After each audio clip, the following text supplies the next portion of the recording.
두려움을 이기는 말씀의 은혜, 두려움을 이기는 말씀의 은혜라는 제목으로 새벽 말씀을 전하겠습니다. 엠마오 마을로 가던 두 제자가 부활하신 예수님을 만나고 나서 다시 예루살렘으로 돌아갔습니다. 제자들이 모이는 숙소로 가보았더니 이미 11제자와 또 함께한 자들이 모여서 주님의 부활에 대한 대화를 나누고 있는 것이죠. 앞에 34절에 주께서 과연 살아나시고 시몬에게 보이셨다 하는지라. 36절에 엠마오 마을로 갔다 다시 돌아온 두 제자 역시 길에서 된 일과 예수께서 떡을 떼심으로 자기들에게 알려주신 것을 증거했습니다. 이렇게 부활의 목격담이 전해지고 있을 때 본문 36절 이 말을 할 때 예수께서 친히 그들 가운데 서서 이르시되 너희에게 평강이 있을지어다. 이렇게 말씀하시면서 갑자기 예수님이 제자들 가운데 나타나셨습니다. 자, 제자들의 반응이 어땠을까요? 예수님의 부활에 대해 이야기하고 있는 중에 실제 그 주인공이신 예수님이 눈앞에 나타난 거니까 우리 생각에는 와 정말 예수님이 부활하셨네, 주님 반가워요 하면서 기뻐하고 좋아할 것 같은데 본문에는 그렇지 않다고 나옵니다. 37절 그들이 놀라고 무서워하여 그 보는 것을 영으로 생각하는지라. 제자들은 깜짝 놀라면서 무서워했습니다. 38절 예수님의 말씀에 따르면 제자들의 반응은 두려움과 의심이었습니다. 어찌하여 두려워하며 어찌하여 마음에 의심이 일어나느냐.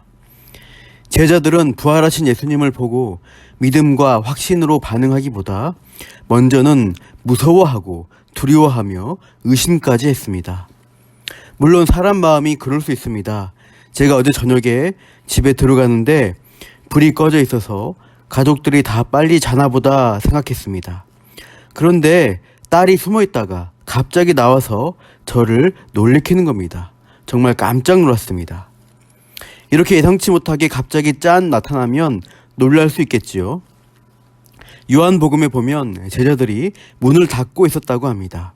혹시라도 예수님을 죽인 권력자들이 제자들도 잡으러 올까봐 문을 꼭꼭 걸어 잠그고 있었던 겁니다. 그래서 아무도 들어올 수 없는데 갑자기 누가 나타나서 샬롬 하는 겁니다. 우리식 인사로 안녕하고 나타났으니 그분이 예수님이라고 하더라도 일단 놀랄 수밖에 없습니다. 그렇게 놀란 것까지는 좋은데 제자들은 그들 앞에 나타난 예수님을 보고서도 과연 부활하셨구나 하는 확신으로 가지 않고 어떻게 반응하죠? 영으로 여기면서 무서워했습니다. 유령이다. 다시 살아나신 예수님으로 여긴 것이 아니라 귀신 보듯 죽은 예수님의 영이 나타나는 것으로 생각한 것입니다. 제자들의 반응이 왜 그랬는가? 우리는 그들의 약해진 마음 상태를 충분히 이해해야 합니다.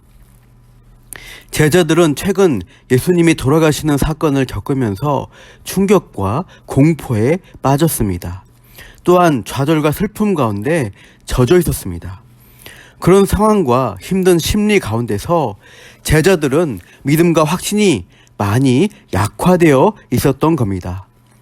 자신들도 잡혀 죽을까봐 전전긍긍하며 마음의 안식과 평화를 잃어버린 상태였다고 할 수 있습니다. 그래서 어떤 보여지는 것들에 대해서도 담대함으로 대하기보다는 부정적인 반응이 튀어나오게 되는 것입니다. 비슷한 사례가 있었죠. 오병이어 사건 이후 먼저 제자들만 갈릴리를 건너가도록 하셨을 때입니다. 바람이 거슬러 불어서 제자들이 밤새 노를 저어도 앞으로 잘 가지 못하고 있었습니다.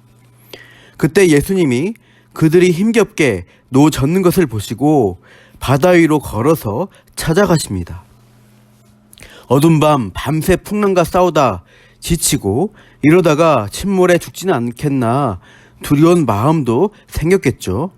그때 바다 위로 걸어오는 사람의 형상을 보고 두려운 마음에 역시 유령이다 소리 지르며 무서워했던 겁니다. 저도 교육 전도사 시절 섬기던 교회에서 새벽 기도를 담당하게 되어 교회에서 하룻밤 자게 되었는데, 그날 밤 천둥 번개가 치고 돌풍이 불면서 슉슉 하는 음산한 소리가 창가로 들려서 좀 무서운 기분이 들었습니다. 그래서 문을 열려고 했다가 갑자기 사람 형상이 보여서 비명을 지를 뻔했습니다. 그게 사람인가 귀신인가 싶었는데, 사실은 유리문에 비친 제 모습을 보고 놀랬던 겁니다. 자라보고 놀란 가슴, 소뚜껑 보고 놀란다고 하죠. 이렇게 마음속에 두려움이 있을 때 뭘 봐도 놀라고 무서워하게 될 수 있습니다. 그래서 예수님은 풍랑 가운데 두려워하는 제자들에게 내니 두려워하지 말라고 함께 하시며 바람을 잔잔케 하여 주셨습니다. 역시 스승의 십자가 처형이라는 폭풍을 겪으며 약해지고 두려움에 빠진 제자들의 마음을 다시 회복시키기 위해, 그들의 놀란 가슴을 진정시키기 위해 부활하신 예수님이 제자들을 친히 찾아오셔서 이렇게 말씀하십니다. 본문 39절, 내 손과 발을 보고 나인 줄 알라. 또 나를 만져보라. 영은 살과 뼈가 없으되 너희 보는 바와 같이 나는 있느니라. 못 박히신 손과 발을 보여주시며 예수님 자신인 줄을 알라고 하십니다. 영이 아니라 몸으로 부활하여 너희들과 함께 실제로 여기 있다고 말씀해 주십니다. 그러자 제자들은 이제야 정말 예수님인 줄 알고서 41절을 보면 너무나 기뻐합니다. 여기서 너무 기쁨으로 아직도 믿지 못한다는 구절은 아직도 의심하고 믿지 못한다는 뜻이 아닙니다. 흔히 우리가 상상도 못한 너무 기쁜 일이 있을 때 이 사실이 믿기지 않는다고 말하곤 하죠. 그런 것처럼 부활하신 예수님을 만난 제자들의 기쁨이 얼마나 컸는지 그 심리를 그렇게 표현한 것입니다. 그리고 예전에 제자들과 같이 음식을 먹으셨던 것처럼 먹을 것을 달라 하시고는 구운 생선 한 토막을 제자들 앞에서 뚝딱 잡수시기까지 하셨습니다. 이렇게 예수님은 자신이 정말로 부활하셔서 제자들에게 나타나셨음을 확신시켜 주십니다. 44절 이후에 제자들에게 가르침을 주십니다. 내가 너희와 함께 있을 때 너희에게 말한 바, 공생의 사역 중에 미리 누누이 말씀하셨던 것을 상기시켜 주시죠.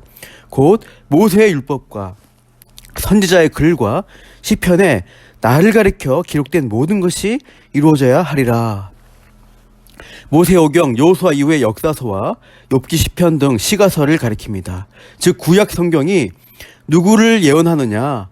바로 예수님을 가리켜 기록된 예언이라고 말씀하십니다. 예수님을 통해 그 말씀이 성취되리라 하신 것이 이것이라고 계속 가르쳐 주십니다. 45절 다 같이 읽어볼까요? 이에 그들의 마음을 열어 성경을 깨닫게 하시고, 상황과 환경 가운데 요동치고 약해진 그들의 마음에 성경을 깨닫는 은혜를 부어 주셨습니다.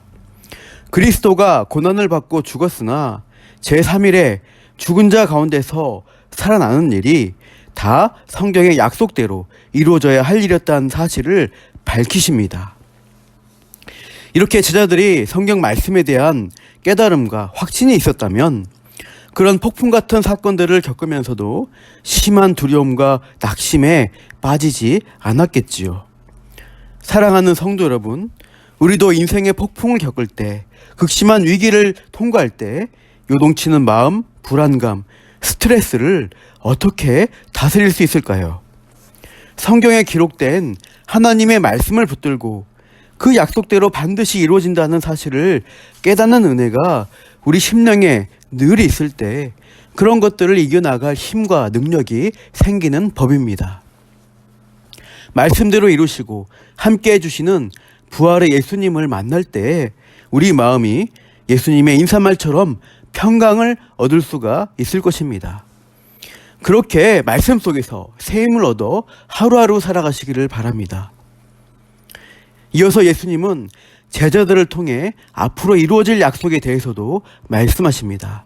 47절, 또 그의 이름으로 죄사함을 받게 하는 회개가 예루살렘에서 시작하여 모든 족속에게 전파될 것이 기록되었으니 너희는 이 모든 일의 증인이라. 예루살렘에서 시작하여 온 세계에 전파될 복음의 역사에 대해서 선포하십니다. 그 말씀을 성취할 자가 누구냐? 바로 예수님의 제자들이라고 하십니다. 제자들이 수행할 사명을 제시하시는 겁니다. 제자들 자기들만의 힘과 능력으로 할 수 없죠. 그래서 49절에 아버지께서 약속하신 것, 바로 성령을 보내셔서 위로부터 오는 성령의 능력으로 예루살렘으로부터 땅끝 모든 족속에게 복음을 전파하게 될 것이라고 선포하십니다. 그리고 그 약속은 성취되어 왔고 지금도 주님 오실 그날까지 이루어지고 있습니다. 성도 여러분, 우리도 역시 예수의 사람으로 예수님의 제자로 부름을 받았습니다. 죄사함의 회개와 생명의 복된 소식이 우리에게도 들려졌고 믿게 되어서 우리는 구원을 받았습니다. 그리고 증인의 사명을 살아낼 의무가 주어졌습니다. 그러나 본문에 나오는 제자들처럼 위기를 겪을 때 마음의 의심과 두려움으로 위축될 수가 있습니다. 믿음이 떨어진 것 같고 부정적인 생각으로 피하고 숨어있기 바쁠 수도 있습니다. 사랑하는 성도 여러분, 그럴 때 말씀 속에서 우리에게 주시는 하나님의 약속을 꼭 붙드시기를 바랍니다. 날마다 말씀을 깨달으며 말씀해 주시는 위로 가운데 평강을 누리십시오. 마음의 두려움을 이기는 말씀의 은혜로 세임 얻어서 오늘도 증인으로서의 삶을 담대히 살아가시는 저와 여러분 되시기를 축복합니다. 기도하겠습니다. 하나님 아버지, 상황과 환경 가운데 우리의 마음이 연약해져 의심과 두려움에 빠질 때가 있습니다. 그럴 때마다 말씀 속에서 깨달음과 은혜 주셔서 우리와 함께 하시고 우리를 보호하시는 주님에 대한 확신으로 두려움을 이기며 담대히 이 세상에서 증인으로 살아가게 하옵소서. 오늘도 그렇게 함께 하실 것을 기대하며 예수님의 이름으로 기도합니다. 아멘.